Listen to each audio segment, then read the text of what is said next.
کسی دوا کو کھانے کے بعد اس دوا کا اثر کتنی دیر میں شروع ہوگا، اس کا انحصار اس بات پر بھی ہے کہ دوا کھانے کے بعد آپ کا جسم کس حالت میں رہتا ہے، یعنی آپ کا باڈی پوسچر کیا ہے۔ یہ نئی اور حیران کن معلومات جان ہاپکنز یونیورسٹی کی ایک حالیہ تحقیق سے حاصل ہوئی ہیں۔ کمپیوٹر ماڈل بیسڈ اس تحقیق میں دوا کھانے کے فوراً بعد اختیار کیے جانے والے 4 طرح کے باڈی پوسچرز کا موازنہ کیا گیا: سیدھا کھڑا ہونا، کمر کے بل سیدھا لیٹنا، دائیں کروٹ لیٹنا اور بائیں کروٹ لیٹنا۔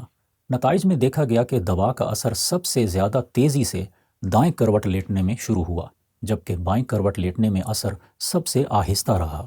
دورانیہ کا فرق اس قدر زیادہ تھا کہ جس دوا کا اثر دائیں کروٹ لیٹنے سے 10 منٹ میں شروع ہوا، بائیں کروٹ لیٹنے سے اسی دوا کا اثر شروع ہونے میں 100 منٹ لگے، جبکہ سیدھا کھڑا ہونے اور کمر کے بل لیٹنے میں یہ دورانیہ برابر 23 منٹ رہا۔ تو یاد رکھیں کہ اگر آپ کو کبھی سر درد کی دوا کھانا پڑے تو دوا کھانے کے بعد دائیں کروٹ لیٹنے سے درد میں جلد آرام حاصل کیا جا سکتا ہے۔ اور یہ بھی یاد رکھیں کہ سونے کا آغاز دائیں کروٹ لیٹ کر کرنا رسول اکرم صلی اللہ علیہ وآلہ وسلم کی سنت مبارکہ بھی ہے۔